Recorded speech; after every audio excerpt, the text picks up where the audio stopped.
175번째 질문입니다. 인간과 만물은 왜 만들어졌나요? 불멸 2권 290페이지. 질문입니다.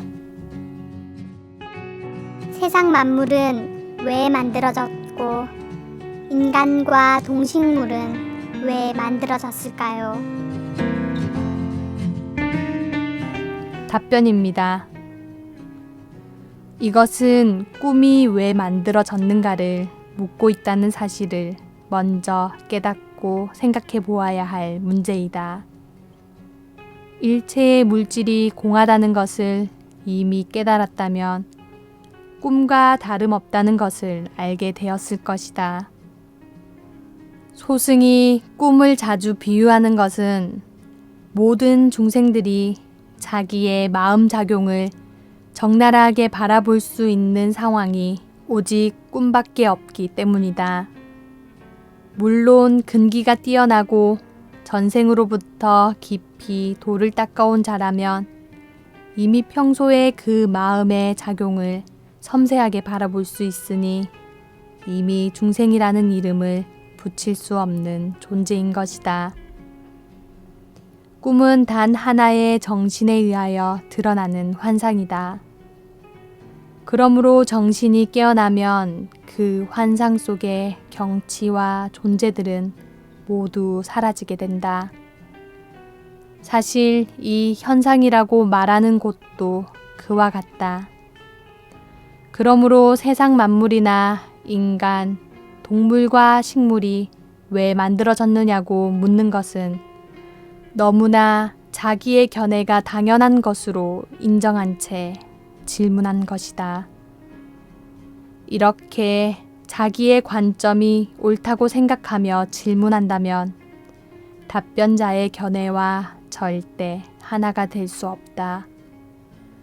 왜냐하면 서로 자기의 말을 들어보라고 소리 지르는 꼴과 같기 때문이다. 그것은 바로 술에 취한 자들끼리 하는 소리와 다름없는 것이기에 진실이나 깨달음, 배움 등의 이성적인 추구는 없는 것이다. 이것은 이미 투쟁이고 투쟁은 아상의 극단적인 모습이며 아상은 생사의 가장 큰 원인이 된다. 가장 단적으로 말하면 지혜의 끈이 끊어졌기 때문이다. 세상은 본래도 없었고 지금도 실체가 없는 것이다. 이미 나라는 것에 실체가 없다. 밥덩어리가 나가 아니며 잠들고 나면 정멸의 상태가 되는 정신을 나라고 할 것도 아니다. 과연 무엇이 나라는 말인가? 세상의 어떤 자들은 스승이라는 이름을 내걸고 진화를 찾으라고 말한다. 진화라는 것의 실체가 무아인 것을 모르기에 찾으라고 하는 것이다. 즉, 무아란 찾을 수 없는 것이기에 무아라고 하는 것인데 그런 어리석은 말에 속아 일생을 보내게 된다.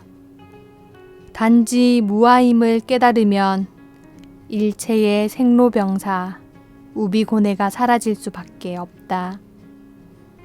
즉, 없는 것으로 이루어졌지만 이렇게 꿈을 꾸고 있는 것이 곧 자기라는 것을 깨닫는 것이다. 믿어지고 안 믿어지는 것은 누구의 책임도 아니며 큰 일도 아니다. 아무리 믿지 않아도 아무리 자기가 있다고 하고 그러므로 죽는다고 해도 실제로는 무아이기에 죽을 수도 없고 사는 것도 아니며 늙는 모습과는 상관도 없는 것이다. 또한 무아임을 알면 병을 두려워할 일도 없고 두려움이 없는 자에게 병이 올 수도 없다. 미래가 따로 없지만 이미 내가 없다면 미래나 과거나 세월과 무슨 상관이 있겠으며 그렇다면 우비고뇌도 이미 사라진 것이 아니겠는가. 정신, 즉 깨달음이란 아무것도 없는 것이다. 깊은 수면 상태와 같은 것이다. 이것이 태초의 모습이다. 그리고 이것은 부처의 만덕이 숨겨진 상태로 있는 것이다. 천만 가지 고민을 할 수 있는 것도 바로 이 공덕의 능력이다. 그러므로 써도 되고 안 써도 된다. 그러나 쓰지 않는 것을 이름하여 무기라고 하니 곧 부처를 포기한 것이다. 정신이라고 하는 것은 하나지만 그 하나 속에는 둘이 들어있다. 이것을 깨달음의 밝음이라고 한다. 깨달음은 본성이 밝음이다. 그리고 본성은 밝게 깨닫는 것이다. 즉 중생의 정신이란 그 본성을 인식하지 못하는 것이 없다. 즉 어둡다는 것도 느끼고 텅 비어 있다는 것도 느끼며 있다는 것도 느끼고 사라진다는 것도 느끼며 밝다는 것도 느끼니 느끼지 못하는 것이 없다는 것이다.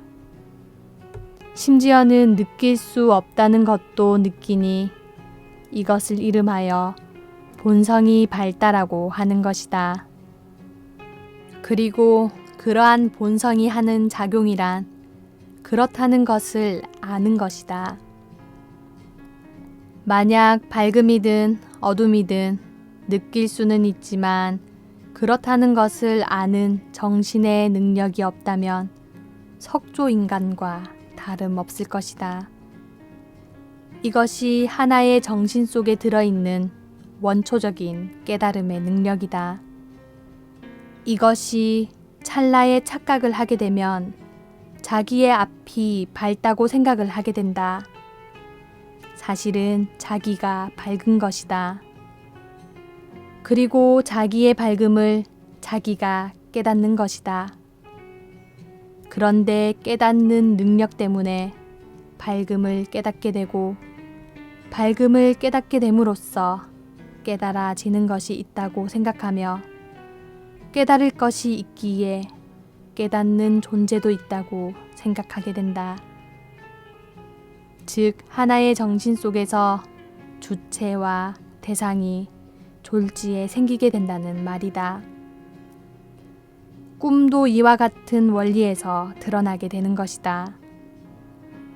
이로 하여금 주체는 이것인 나이지만 대상은 저것인 남이므로 다르다라는 개념이 생기고 남에게서 볼 때는 내가 남과 다르고 나에게서 볼 때는 남이 나와 다르다고 생각하니 서로의 입장에서 보면 서로가 다르다는 것은 같다라는 결론이 나오므로 다시 같다라는 개념이 생기며 그로 하여금 같기도 하고 다르기도 하니 같을 것도 없고 다를 것도 없다라는 개념도 생겨나 주체와 대상과 중립의 개념이 확립된다. 그리고는 이 세 가지가 서로 부딪히며 떨고 진동함으로써 파동을 만들고 파동을 깨닫게 됨으로써 물질이라고 생각하게 되는 것이다. 이것이 세계의 만유가 생겨나게 되는 원초적 원리이다. 물질은 허공에 파동만이 있을 뿐이다. 이 파동은 곧 전생의 업이다.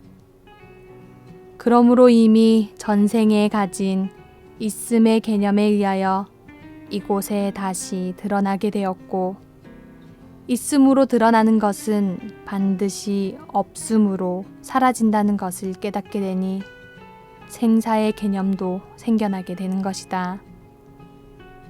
그러므로 자타와 우리 그리고 생명이 있는 것처럼 되었을 뿐이다. 깨달음을 상상해보라. 지금까지 생각해오던 모든 이념과 개념, 그리고 불안함을 무시하고 단지 맑고 깊고 밝은 깨달음이 스스로를 깨닫는 장면을 상상해보라.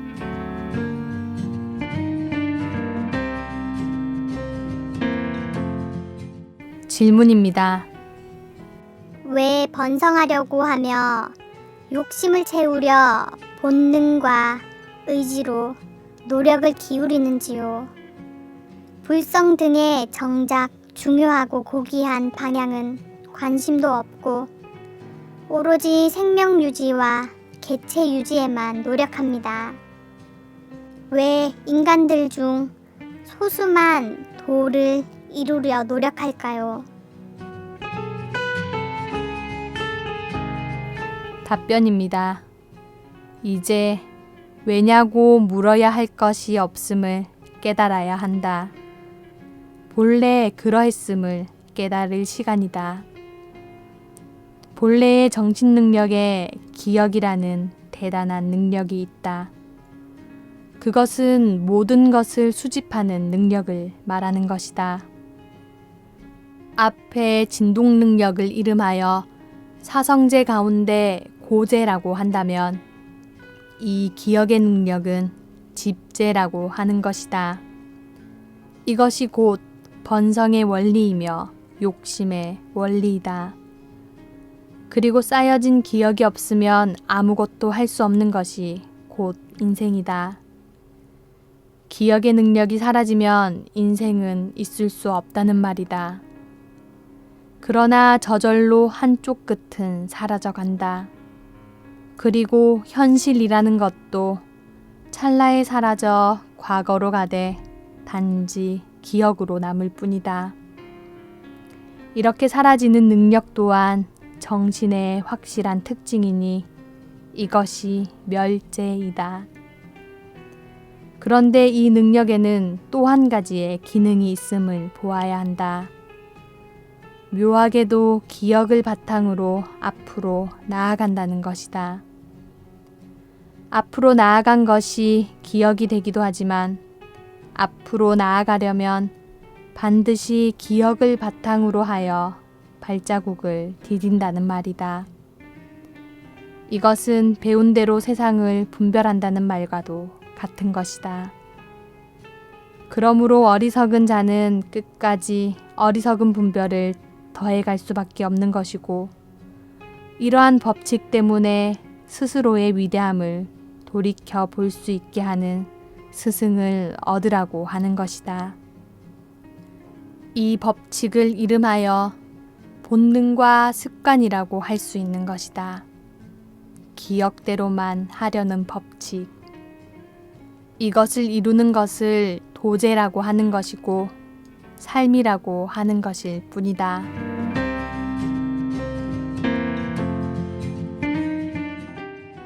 질문입니다. 인간과 만물이 생겨난 목적이 무엇입니까? 헤엄치지 않으면 물에 가라앉듯이 마음이란 놈이 왜 번뇌 쪽으로만 흐르게 되어 있나요? 우리 제가불자는 무엇을 해야 합니까? 고견을 부탁드립니다.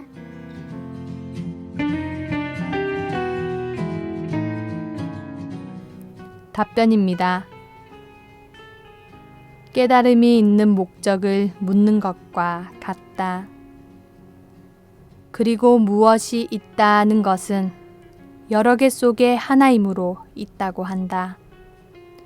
그러나 이 온 우주는 깨달음 속에 존재하는 한 찰나의 환상일 뿐이다. 1초도 못 견디고 항상 사라지고 다시 생겨나되 깨달음이 작용할 때만 존재가 인정된다. 단 하나만 있다면 있다고 할 수 없다. 왜냐하면 그것 말고는 아무것도 없기 때문이다.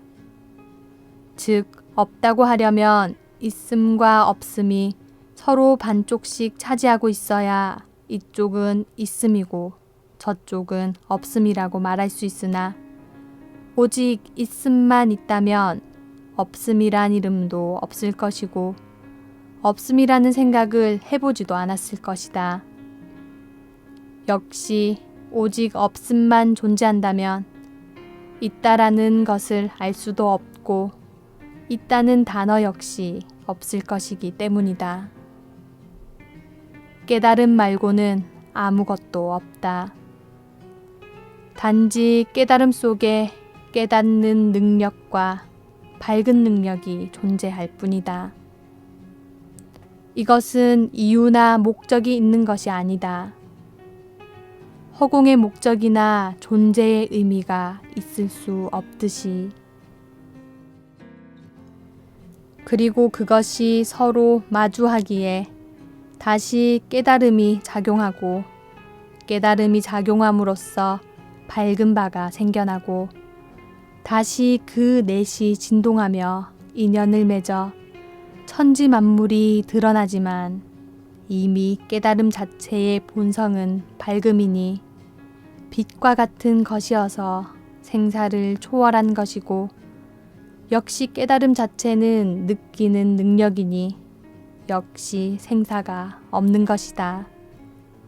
그러니 깨달음이란 본래 어떤 것도 아닌 것이나 어떤 것이든 지어내는 것이라고 보아야 한다. 그렇다면 이 정신이, 이 깨달음이 어떤 것이든 실감나게 지어내는 능력에 감동해야 할 일이지. 그 환상 속의 의미는 사실 아무런 가치를 둘 것도 없는 것이다.